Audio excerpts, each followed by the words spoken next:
Start. संयुक्त राष्ट्र की आतंकवाद संबंधी रिपोर्ट में यह दर्ज किया जाना गंभीर चिंता का विषय है कि केरल और कर्नाटक में खूंखार आतंकी संगठन इस्लामिक स्टेट यानी आईएस का मजबूत नेटवर्क है। इस पर हैरानी इसलिए नहीं क्योंकि इन दोनों राज्यों में आईएस के कई सदस्य और समर्थक गिरफ्तार किए जा चुके हैं। संयुक्त राष्ट्र की इस रिपोर्ट को केंद्र सरकार के साथ केरल और कर्नाटक को गंभीरता से लेना चाहिए। इसी के साथ विभिन्न राजनीतिक गैर राजनीतिक संगठनों को भी चेतना चाहिए। इस मामले में धार्मिक भूमिका अहम है, लेकिन समस्या यह है कि अपने देश में तमाम ऐसे लोग हैं जो या तो इस तरह की रिपोर्टों को खारिज करते हैं या फिर आईएस अल-कायदा जैसे आतंकी संगठनों से जुड़ने वालों को भटके हुए लोग बताते हैं। कुछ तो ऐसे हैं कि आईएस के लिए काम करने वालों की गिरफ्तारी की खबर मिलते ही उन्हें निर्दोष बताने का अभियान छेड़ देते हैं।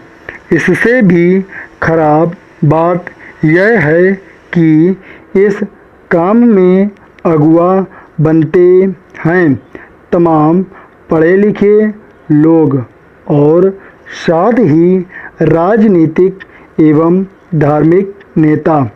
आश्चर्य नहीं कि संयुक्त राष्ट्र की इस रिपोर्ट को मुसलमानों को बदनाम करने की साजिश बताया जाना लगे। आखिर यह काम पहले होता ही रहा है।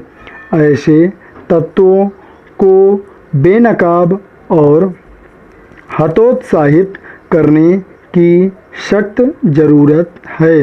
इसमें देरी नहीं की जानी चाहिए क्योंकि संयुक्त राष्ट्र की रिपोर्ट यह भी कह रही है कि अफ़गानिस्तान में अल-कायदा की एक टोली में भारत, बांग्लादेश, पाकिस्तान के सदस्य सक्रिय हैं और वे इस क्षेत्र में आतंकी हमलों की साजिश रच रहे हैं। पैराचेंज। इससे अधिक चिंताजनक और कुछ नहीं कि भारत आईएस के निशाने पर भी है और अल-कायदा के भी। संयुक्त राष्ट्र की रिपोर्ट से यह भी स्पष्ट होता है कि आईएस और अल-कायदा के कमज़ोर पड़ने के दावे सही नहीं हैं। भले ही आईएस सीरिया और इराक में कमज़ोर पड़ गया हो, लेकिन उसने दुनिया के अन्य इलाकों में जड़ें जमा ली हैं। इनमें अफ़गानिस्तान प्रमुख है, जहां सक्रिय तालिबान किस्म किस्म के जिहादी संगठनों को संरक्षण देने में लगा हुआ है। दुनिया को इसकी अनदेखी नहीं करनी चाहिए कि जहां तालिबान को संरक्षण देने का काम कर रहा है। पाकिस्तान वहीं उसका आका बना हुआ है। चीन IS और अल-कायदा की सक्रियता यह बताने के लिए भी पर्याप्त है कि उनकी प्रचार सामग्री इंटरनेट के जरिए लोगों के दिमाग में जहर घोल रही है।